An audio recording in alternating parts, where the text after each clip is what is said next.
নামাজ পড়ি না, কিন্তু আমরা 20,000 টাকা দিয়ে 30,000 টাকা দিয়ে বড় বড় খাসি কিনে চলে আসছি, 50,000 টাকা দিয়ে একটা গরু কিনে চলে আসছি, দুম্বা কিনে চলে আসছি, উট কিনে চলে আসছি। কিন্তু বিশ্বনবী বলছেন, শোনো, যে সালাত আদায় করে না, যে নামাজ পড়ে না কো, তার কুরবানি হবে না কো। আগে সালাত আদায় করো, এরপরে কুরবানি করো। এই জন্য আল্লাহ বলছেন, ফাসাল্লি লিরাব্বিকা ওয়ানহার। তোমরা আগে কুরবানির দিকে, তোমরা কুরবানির দিনে আগে তোমরা সালাত আদায় করো, এরপরে তোমরা কুরবানি করো। আগে তোমরা নামাজ আদায় করো, কুরবানির নামাজ আদায় করো, নামাজ আদায় করার পরে তোমরা কুরবানি করবে। দেখেন, আমাদের যুগে আমরা নামাজ পড়ছি না, দুঃখের বিষয়। এই জন্য আল্লাহ বলছেন, তোমরা শোনো বান্দা, তোমাদের মাংস আমার কাছে যাবে। এই জন্য আল্লাহ বলছেন, লাইয়ানা লাল্লাহা লুহুমুহা ওয়ালা দিমাউহা ওয়ালাকিয়ানা লুহুত তাকওয়া বিনকুম। আল্লাহ বলছেন, হে আমার বান্দা বান্দিরা, তোমরা যে কুরবানি করছো, সে কুরবানির পশুর মাংস আমি আল্লাহ আমার কাছে যাবে না। সে পশুর রক্ত আমার কাছে যাবে না গো। শুধুমাত্র যাবে তোমাদের তাকওয়াটা, তোমাদের দিলটা, তোমরা কোন নিয়াতে তোমরা কুরবানি করেছো, আমি আল্লাহ এটা দেখবো। শুধু তোমার তাকওয়া দেখবো এবং তোমার আর কিছু দেখবো না গো। আমার কাছে মাংস আসে না গো, আমার কাছে রক্ত আসে না, খুনও আসে না। শুধুমাত্র আমি আল্লাহ আমার কাছে আসে তোমাদের তাকওয়াটা, তোমাদের অন্তরটা। তোমরা কোন নিয়াতে তোমরা কুরবানি করছো? মানুষকে দেখে কুরবানি করেছো, না আল্লাহকে ভয় করে আল্লাহর জন্য আপনি কুরবানি করেছেন? এটা আল্লাহ সুবহানাহু ওয়া তাআলা বলবেন, দেখবেন। এর জন্য দেখেন, যেই ব্যক্তি এই নিয়াত করতে হবে, ইন্নাস সালাতি ওয়া নুসুকি ওয়া মাহইয়ায়া ওয়া মামাতি লিল্লাহি রাব্বিল আলামিন। যেই মানুষ, যেই ইনসান, যেই লোক এই নিয়াত করতে পারবে, নিশ্চয়ই আমার সালাত, আমি সালাত আদায় করেছি, আমি নামাজ কায়েম করেছি শুধুমাত্র কার জন্য? আল্লাহর জন্য আমি নামাজ পড়েছি, আল্লাহর জন্য নামাজ পড়ছি। ওয়া নুসুকি, এবং আমি কুরবানি করেছি কার জন্য? আল্লাহর জন্য। আমার জিন্দেগি, আমার হায়াত, আমার মৌত, আমার মৃত্যু শুধুমাত্র কার জন্য? লিল্লাহি রাব্বিল আলামিন, শুধুমাত্র আল্লাহ রাব্বুল আলামিনের জন্য। যেই ব্যক্তি এই নিয়াত নিয়ে ইবাদত করবে, যে কোনো কাজ কর্ম নেক আমল করবে, আল্লাহ সুবহানাহু ওয়া তাআলা বলেছেন তার ইবাদত 100% কবুল হবে, এত কোনো সন্দেহ নাই গো। চলুন, কুরবানিটা এসেছে কোথায় থেকে, কোন জায়গা থেকে কুরবানি এসেছে? ইব্রাহিম আলাইহিস সালাম তার স্ত্রী সারাকে নিয়ে মিশর অতিক্রম করেছিলেন। সেই যুগের মিশরের শাসক ছিল জালেম শাসক, অত্যাচারী শাসক। সেই শাসক যে কোনো সুন্দরী মহিলা যেত, যে কোনো ভালো সুন্দরী মহিলা যেত, তার সঙ্গে ধর্ষণ করত, মিলামেশা করত, সঙ্গম করত, মিলন করত, জোর জবরদস্তি তারা সঙ্গম করত সে বাদশাহ। তখন ইব্রাহিম আলাইহিস সালাম এবং তার স্ত্রী সারা সেই জনপদে প্রবেশ করলেন, এবং সে বাদশার সেনাপতি, সে বাদশার পুলিশ, তার সেনাবাহিনী তাদেরকে পাকড়াও করলেন, এবং ইব্রাহিম আলাইহিস সালামকে তার নাম জিজ্ঞাসা করলেন, তোমার নাম কি? তখন ইব্রাহিম আলাইহিস সালাম বললেন, আমার নাম ইব্রাহিম। এবং বাদশার কাছে খবর নিয়ে গেল, এবং বাদশাকে বলল, হে হুজুর, একটা ইব্রাহিম নামক একজন লোক এসেছে, এবং তার সঙ্গে একটা সুন্দরী একটা মহিলা এসেছে তার সঙ্গে।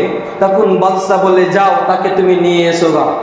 তখন ইব্রাহিম আলাইহিস সালাম তার স্ত্রী সারাকে বলছে, হে আমার বিবি, হে আমার বিবি, যদি তোমাকে সে বাদশার সেনাবাহিনী, সে বাদশার লোকজি তোমাকে জিজ্ঞাসা করে তুমি আমার কে লাগো, তখন তুমি বলবা আমি তোমার ভাই লাগি, এবং আমি বলবো তুমি আমার বোন লাগো।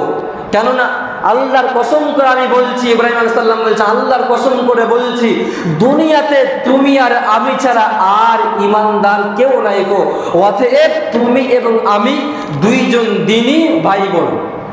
এমন করে তারা চলে গেল। যখন সারাকে বাদশার লোকেরা সে বাদশার কাছে নিয়ে গেল, এবং ইব্রাহিম আলাইহিস সালাম সালাতে দাঁড়িয়ে গেলেন, নামাজ পড়তে লাগলেন। এর জন্য যে কোনো বিপদে পড়েছেন, বালা মুসিবতে পড়েছেন, আপনি 2 রাকাত আপনি নামাজ পড়বেন। দেখেন, ইব্রাহিম আলাইহিস সালাম নামাজে দাঁড়িয়ে গেলেন, সারাকে নিয়ে চলে গেলেন। সারাকে নিয়ে যাওয়ার পরে সে বাদশা তাকে ধরার চেষ্টা করতে লাগলো। তখন সারা বললে, দাঁড়ান, থামেন। তখন সারা 2 রাকাত সালাত আদায় করলেন। আদায় করার পরে আল্লাহকে বললেন, হে আমার রব, হে আমার প্রতিপালক, হে আমার স্রষ্টা আল্লাহ, সে বাদশাকে আল্লাহ আমার উপরে জয় করিও না গো।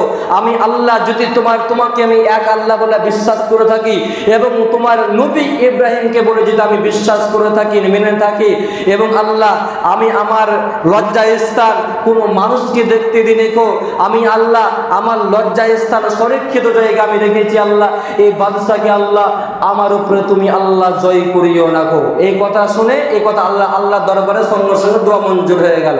এরপরে সালাত আদায় করার পরে বাদশা যখন সারাকে ধরতে যাবে, স্পষ্ট করতে যাবে, তখন বাদশার হাত নেমে গেল। সে বাদশা জমিনে পড়ে গেল, অজ্ঞান হয়ে পড়ে গেল। বুখারীতে সে হাদিসটা এসেছে, বড় লম্বা করে হাদিসটা এসেছে। আমি আপনাদেরকে ছোট ছোট করে জুম্মার সময় সংক্ষিপ্ত করে আমি আপনাদেরকে বলছি। যখন সারার গতরে স্পষ্ট করতে যাবে, স্পষ্ট করতে যাওয়ার সঙ্গে সঙ্গে সে বাদশা হাত নামতে নেমে গেল এবং জমিনে পড়ে গেল।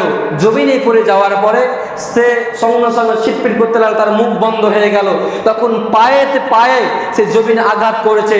তখন সারা আল্লাহকে বলছেন, হে আমার রব আল্লাহ, যদি সে বাদশা যদি মারা যায়, সে বাদশা যদি পৃথিবী থেকে যদি বিদায় হয়ে যায়, আল্লাহ সে বাদশার লোকেরা আমি এবং আমার স্বামীকে খুনি হিসাবে প্রমাণ করবে।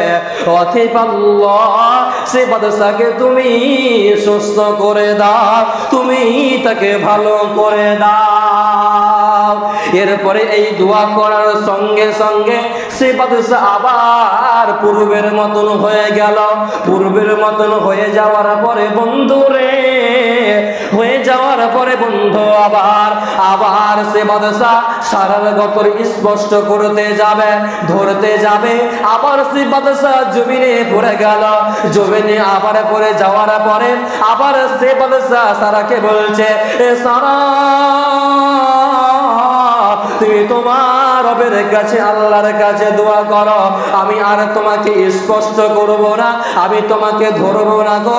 অতএব সারা রে, তুমি আল্লাহর কাছে তুমি দোয়া করো, জানে আল্লাহ আমাকে পূর্বের মতন জানে করে দান। সারা আবার আল্লাহর কাছে দোয়া করলেন। আবার সঙ্গে সঙ্গে সে বাদশা ভালো হয়ে গেলেন, আবার পূর্বের মতন হয়ে গেলেন। আবার বাদশা সে সারাকে স্পষ্ট করতে গেলেন। স্পষ্ট করতে যে বন্ধুরে তিনবার সারাকে স্পষ্ট করতে গেলেন, কিন্তু সারাকে স্পষ্ট করতে পারলেন না। এরপরে বন্ধু আমার সে বাদশা তার লোকজনকে, সেনাপতি তার লোকজনকে ডেকে বলল, ও আমার লোকেরা শোনো, তোমরা এমন একজন মহিলাকে এনেছো, সে তো মানুষ নয়, সে তাকে নেছেছো শয়তানকে আমার কাছে এনেছো। যাও তাকে ফেরত দিয়ে দাও এবং তার সঙ্গে হাজেরাকে সারার খেদমতের জন্য তাকে হাদিয়া দিলে। হাজেরাকে সারার সঙ্গে সারার খেদমত করার জন্য তাকে দিলেন। এবং সেই তখন ইব্রাহিম আলাইহিস সালাম নামাজে দাঁড়িয়েছিলেন এবং ইব্রাহিম আলাইহিস সালাম নামাজের মধ্যে ইশারা করে বলছেন, কি অবস্থা? তখন তার বিবি